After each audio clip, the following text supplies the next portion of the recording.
China is now stating that they will never surrender to external pressure and it will win any trade war with the United States, is what they're now saying. Ladies and gentlemen, I advise you start to take this whole thing seriously because it's going to affect us in the end, whether you realize it or not.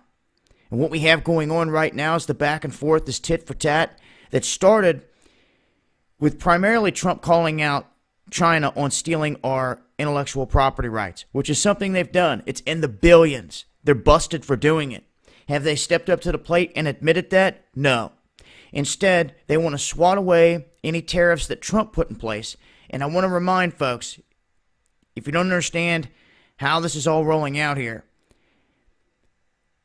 the stuff that we targeted in terms of putting tariffs on China, they were obscure industrial products. They were not main products like soybeans, automobiles, airplanes, everything that China just attacked. And now they're claiming a victory.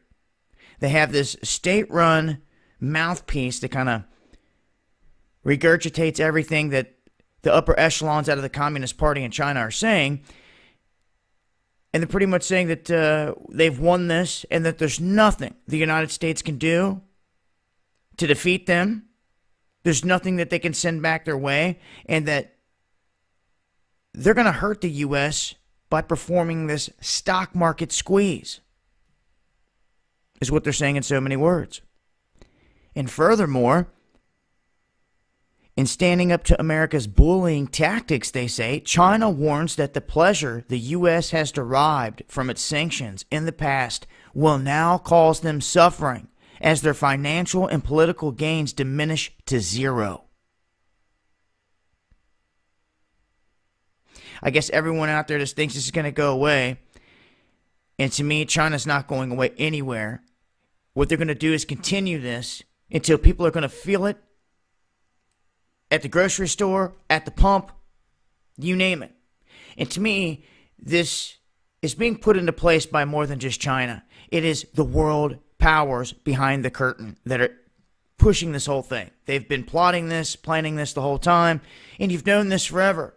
For those of you out there that think America is going to last forever and never going to fall, you're living in a fantasy land. Doesn't mean it's going to happen tomorrow. Every great civilization has come to an end. And no one wanted to accept that they were on the cusp of that happening when it was going down. Everyone wanted to be oblivious to it. And that was part of the problem. That was part of the reason that they did fall, is because they wanted to keep turning a cheek to the issues. Now, if you face the fire, maybe we can do something here. But I'm telling you, it seems more and more like the hand has designed this whole place, the market and all, the US dollar, to fall at a designed time to usher in the power of someone else here globally. And this is what is happening in terms of these global powers, these global leaders that do not believe in the same religions that you believe in, and that, in my opinion, have sold everyone out. I've also shown how delicate this whole market is and how the manipulation of it has been big. We've watched them manipulate the housing, the precious metals. They've been drug into court. DB Bank, drug into court. Did anyone go to prison or jail? No. A slap on the wrist, and they were able to keep on pushing and manipulating the markets after they were caught doing so in court. So all of you out there living in a fantasy thinking that, oh, these people get drug into court and the whole thing will end. It's already happened, and they walked free. Keep making excuses, because that seems to be all anyone can do out here. I do see some standing up for their rights, like a man down in North Carolina standing up for his rights for the Second Amendment, barking back. I need to see more of that. People standing up for their rights, going to their town hall meetings, voicing their concerns. Because if people just sit there, they're going to do whatever they want. But in this instance, China firing back and saying that they're going to continue. So this could be not so good for both sides in the end. Something to pay attention to. I'm going to leave some links. I'll continue to update as things change. It's been Dabu7.